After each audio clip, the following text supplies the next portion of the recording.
यहाँ से दवाई दी, फिर भी यहाँ से रजौरी में भेजा। वहाँ का भी मैं दवाई खाता रहा। फिर मुझे 3 दिन की दी, फिर 3 दिन के बाद 1 हफ्ते की दी, 1 हफ्ते के बाद मुझे फिर 5 दिन की दी। फिर मुझे ऐसे कर के फिर मुझे कुछ भी फ़र्क नहीं पड़ा। वो मेरा ठीक है। जब शुगर टेस्ट है वो भी ठीक है, सारे टेस्ट मेरे हो गए, लेकिन टेस्ट में कुछ आ नहीं रहा। टेस्ट 6 बहनें थी जिनकी दोनों की डेथ होगी, बाकी 4 की शादी हुई। अच्छा, तो मतलब कि आप घर में जो है वो कोई कमाने का कोई कमाई का साधन नहीं है? पहले मैं होटल में, जब मैं ठीक था होटल में काम करा था, वहाँ से मेरी 8000 इनकम थी। और जब मैं वहाँ से घर में चला गया, मेरे पास कुछ इनकम नहीं है, कुछ पैसे का प्रूफ नहीं है। मैं क्या मेरी उनसे गुजारिश है, जैसे आपके बच्चे हैं ऐसे मैं भी उनका बच्चा हूँ, मेरे लिए भी दुआ भी करें, मेरी मदद भी करें। जैसे सर हर एक की तमन्ना होती है, ख्वाहिश है। देखो जैसे बॉर्डर के अंदर एक आदमी रह रहे हैं, वो देश की सेवा कर रहे हैं, हमारी भी तमन्ना थी हम में जाए। आप किसी ने कहा ना, अरे ड्यूटी है बॉर्डर की तो सोते हैं टेंट में, जब इस देश की याद आए तो खड़े होते हैं। हमारी भी तमन्ना थी, हमारी भी आरज़ू थी, लेकिन जब हम बीमार हुए तो क्या कर सकते हैं। अब हमने पक्के पोर्टर का जो है फॉर्म भर के वो घर में रखा, लेकिन उसकी भी भर्ती हमारे जो है ना नसीब नहीं हो सकी।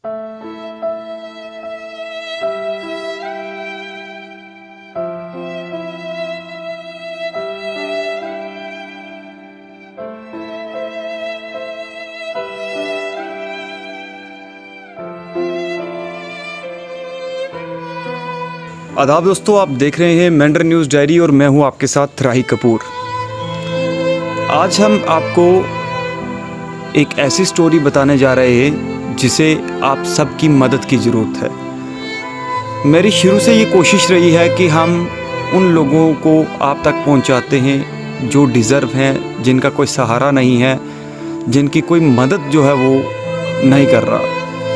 तो इसी बीच आज मेरे को किसी ने कॉल किया कि डराना का रहने वाला एक नौजवान है, यंग लड़का है, जिसको आज से कुछ दिन पहले यानी 1 महीने के करीब उसको एक यानी छोटा सा एक ज़ख़म हुआ, दाना ही कहेंगे। तो उसके बाद क्या होता है कि वो इतना बिगड़ जाता है कि इसकी पूरी टांग जो है वो ख़राब होना शुरू हो जाती है। तो अब ये एक गरीब परिवार से है, ना तो इसके पास कोई साधन है पैसों का, जैसे तैसे करके इसने यहाँ पर दिखाया मेंढर हॉस्पिटल में, इसके बाद रजौरी तक गया, लेकिन अब टेस्ट वगैरह भी हो रहे, टेस्ट में कह रहा है कि कुछ आ नहीं रहा है। और इस सब पर हम इसी से जानेंगे कि पूरा कैसे प्रॉब्लम हुई थी, क्या हुआ, और आप सब तक ये स्टोरी पहुँचाने का यही मकसद है कि आप इसकी जो है, इस नौजवान की जो है वो आप मदद करें जितना हो सके, क्योंकि आपने इससे पहले भी उन लोगों की मदद की है जिन लोगों का कोई सहारा नहीं था।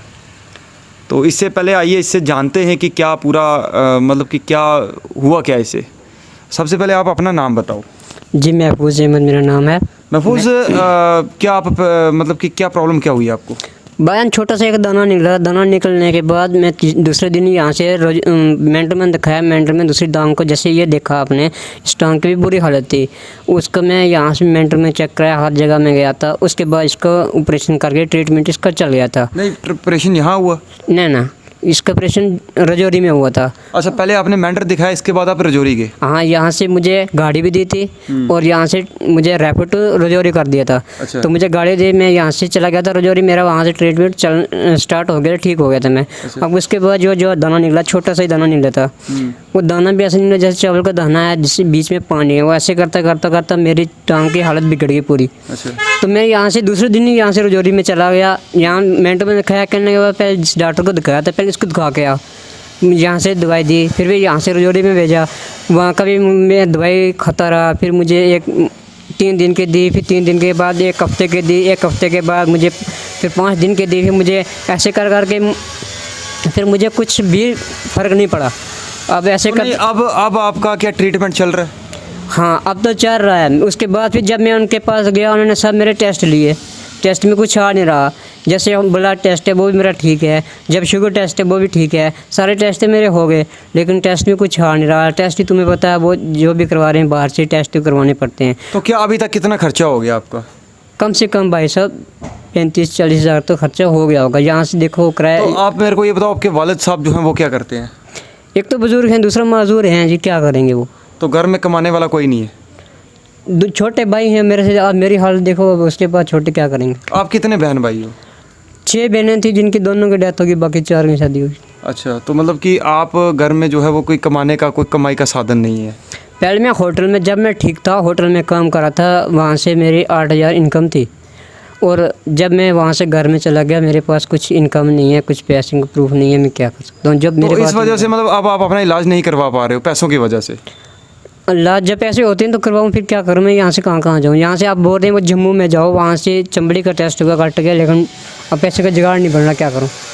अच्छा, हाँ। तो मेरे को ये बताओ कि क्या हमारे जो लोग देख रहे हैं, आप उनसे क्या कहोगे? मेरी उनसे गुजारिश है, जैसे आपके बच्चे हैं ऐसे मैं भी उनका बच्चा हूँ, मेरे लिए भी दुआ भी करें, मेरी मदद भी करें, और क्या है। नहीं, मेरे को ये बताओ कि आप पढ़ाई भी करते थे? मैंने 12th तक पढ़ा जी। मेरे उस्तादों ने, टीचरों ने, हर एक ने मदद की, मेरी अच्छी तरीके से मदद की। मैं यहाँ बॉयज़ हायर सेकेंडरी स्कूल में पढ़ता था। अच्छा। और यहाँ मैं सेक्रेटरी भी रहा।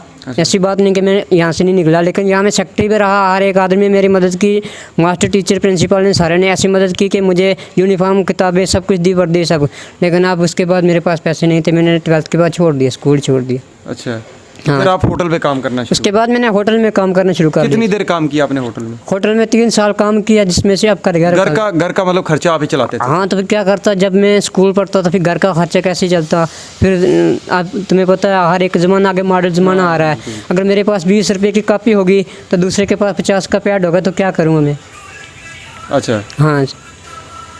तो चलो, हम उम्मीद करते हैं कि ये आपकी स्टोरी जितने लोग भी देखें, हम यही उनसे रिक्वेस्ट करते हैं कि आप महफूज की जो है वो मदद करें। आपने इसकी ज़ुबानी सुना है कि पूरी स्टोरी कहानी क्या है, कि सबसे पहले ये बेचारा 12th तक पढ़ा है। साफ तौर पर कहना है कि मेरे टीचरों ने, जो boys higher secondary school Mendhar में ये पढ़ते थे, और उसके बाद टीचरों ने इनकी मदद की, इनको कॉपी, किताबें, जो भी इनकी बुक्स वगैरह मटेरियल या यूनिफॉर्म जो है वो इनको प्रोवाइड करवाई।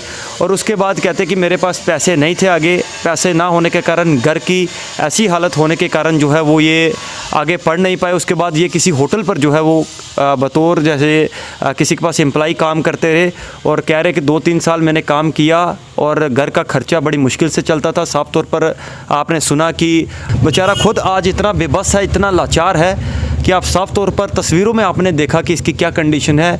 और आपके सामने जो है ये इसको लाने का एक ही मकसद था, क्योंकि आप लोग बहुत ही मदद करते, बहुत ही रहमदिल लोग हैं, कि ऐसे गरीब लोगों की जो है वो आप मदद करिएगा। आपसे यही मैं रिक्वेस्ट करता हूं, क्योंकि ये आप देख सकते हैं कि बिल्कुल यंग लड़का है ये, और कहीं ना कहीं आज इसी की एज के लोग बड़ी दूर दूर तक पहुंचे हैं, जिनके पास पैसा है, साधन है, सब कोई अच्छी नौकरी कर रहा है, कोई अच्छा बिजनेस कर रहा है। और जी बताएं। जैसे सर हर एक की तमन्ना होती है, ख्वाहिश है। देखो, जैसे बॉर्डर के अंदर एक आदमी रह रहे हैं, वो देश की सेवा कर रहे हैं, हमारी भी तमन्ना थी हम भी जाएँ। आप किसी ने कहा ना, अरे ड्यूटी है बॉर्डर की तो सोते हैं टेंट में, जब इस देश की याद आए तो खड़े होते हैं मिनट में। हमारी भी तमन्ना थी, हमारी भी आरज़ू थी, लेकिन जब हम बीमार हुए तो क्या कर सकते हैं? अब हमने पक्के पाउडर का जो है ना फॉर्म भर के वो घर में रखा, लेकिन उसकी भी भर्ती हमारे जो है ना नसीब नहीं हो सकी। ये बीमारी की वजह से हमारी भी तमन्नाएं, खुशी हैं, क्योंकि इस देश के लिए कुर्बान करना है तो जान कुर्बान कर देंगे। लेकिन अब बीमारी ने ऐसी है, जब खड़े नहीं होने दे रही तो क्या करें? आप सुन सकते हैं कि कितना जज्बा है इसके अंदर, कि काश वो मौका मिलता कि देश की सेवा करने का, और आज बीमारी ने जो है वो बेबस कर दिया। बिल्कुल यंग लड़का है ये, आप तस्वीरों में देख सकते हैं कि इसका कितना जोश है। अभी कह रहा है कि पोर्टर का फॉर्म भर के रखा था, लेकिन इस जो है वो टांगों ने जो है वो जवाब दे दिया, और ये अपना इलाज के चक्कर में जो है आज उसका वो वहीं पर रह गया। जैसे भाईजान आपने देखा कि हर एक आदमी देश के लिए तरसता है, छटता है, ये करता है। देखो, शायर ने कहा, अगर मैं जवान होता तो बाजू पकड़ता पहलवान होता, किसी मैदान में खड़ा होता और रंगजे जैसा मेरा मकाम होता, गली गली में मेरा भी नाम होता। मेरी भी तमन्ना है कि गली गली में मेरा भी नाम हो, मेरी भी तमन्ना है, ख्वाहिश है, लेकिन जब टांग बीमारी है ऐसे तो क्या करूं? फिर भी डॉक्टर इलामा इकबाल ने एक शायरी में कहा कि जहां कड़ थे मैदान वहां चट्टान का पड़ खला, ये 2 दिन का क्या माजरा हो गया कि जंगल का जंगल हरा हो गया। तो महफूज, मेरे को ये बताओ कि आपका आयुष्मान कार्ड बना है? जी, हॉस्पिटल का जो कार्ड है मेरे पास मौजूद है, लेकिन दवाई मेरी बाहर से चल रही है, उसमें मिला ही नहीं मुझे। जैसे व्यक्तिगत पट्टी जो है वो मैंने बाहर से ख़रीद के लाई। जैसे उसके बाद जो है ना सर्जिकल पैड जो है वो 95 रुपये का, वो मैंने बाहर से लिया था। उसके बाद जो है सिप्लाडीन पट्टी लेके रोज़ाना में जाता हूँ, फिर मेरी पट्टी होती है वो जो ऊपर वो वाइट पट्टी होती है, फिर वो करते हैं। अच्छा, हाँ तो जी। मतलब उस कार्ड का कोई आपको इतना बेनिफिट नहीं मिला?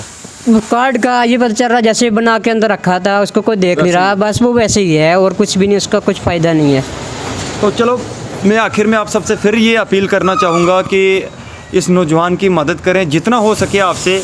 मैं इसका अकाउंट नंबर भी जो है वो अपने डिस्क्रिप्शन में डालूँगा स्टोरी के ऊपर में, और इसका फ़ोन नंबर भी डालूँगा। आप इससे डायरेक्टली कांटेक्ट करके पूछ सकते हैं कि इसकी क्या हालत है। हालत आपकी आंखों के सामने है और जुनून है, एक जज्बा है देश के लिए कुछ करने का। लेकिन अफसोस ये है कि आज बेचारा एक पैसे ना होने के कारण अपना इलाज भी ठीक से जो है वो नहीं करवा पा रहा है। तो मैं जिस इलाके से ये बिलोंग करते हैं, कहाँ से, मलिकपुर से बताया जी, मैं गोल्ड मलिकपुर का रहने वाला हूँ। गोल्ड मलिकपुर का रहने वाले हैं, और साथ में ही डराना है। और डराना से हमारे दिल अजीज़ अजाज असद साहब अगर ये मेरा वीडियो देख रहे हैं, जो कि इस समय डीडीसी डिप्टी कमिश्नर श्रीनगर हैं, और मेरी आपसे भी रिक्वेस्ट है कि इस बच्चे की जो है वो मदद करिएगा। ये भी हमारा भाई है, किसी का बच्चा है, किसी का लाल है। इसकी मदद जो है ताकि इसका ट्रीटमेंट जो है वो अच्छे से हो सके। और आप सबसे मेरी ये जो है वो यही रिक्वेस्ट है, और इस वीडियो को आप जो है वो ज़्यादा से ज़्यादा शेयर करें। और ये रिक्वेस्ट करता हूँ कि आप इसे डायरेक्टली कॉन्टैक्ट करके जो है वो इसकी मदद करें। जी, जैसे कोई कह रहा मैं हिंदू, कोई कुछ कह रहा, लेकिन एक भाई बात सुनो मेरी। अब शेर क्या कहता है पता है? शेर ने कहा ज़रा मुस्कुरा के देखो तो सही, अरे मोहब्बत के फूल खिले हैं। ज़रा मुस्कुरा के देखो तो सही, अरे मोहब्बत के फूल खिले हैं। अरे मेरा भी सीना और आपका सीना चीर के देखो, हम सब के खून एक मिले हैं। अरे हम भी खून एक मिले हैं, लेकिन ये देखो। ये भी एक हालात होते हैं। अब देखिए कि कैसा बेचारे के अंदर टैलेंट कितना है, कैसी बातें कर रहा है कि अपने वो जज्बात जो है इसके अंदर जो वो है वो कोशिश कर रहा है आप तक पहुंचाने की। और मुझे उम्मीद है कि आप लोग जो है वो ज़रूर मदद करेंगे, क्योंकि मेंढर के अंदर बहुत सारी पॉलिटिकल पर्सनैलिटीज़ हैं, सोशल एक्टिविस्ट हैं, NGOs हैं। और आपसे ये रिक्वेस्ट है कि आप इस नौजवान की जो है वो ज़रूर मदद करें, और इस वीडियो को जो है वो ज़रूर ज़्यादा से ज़्यादा शेयर करें ताकि इसकी मदद हो सके और इसका ट्रीटमेंट, ताकि ये जम्मू पहुंच सके और आगे का इसका ट्रीटमेंट हो सके। और आप देखते रहिए मेंढर न्यूज़ डायरी। नमस्कार, आदाब, सत श्री अकाल।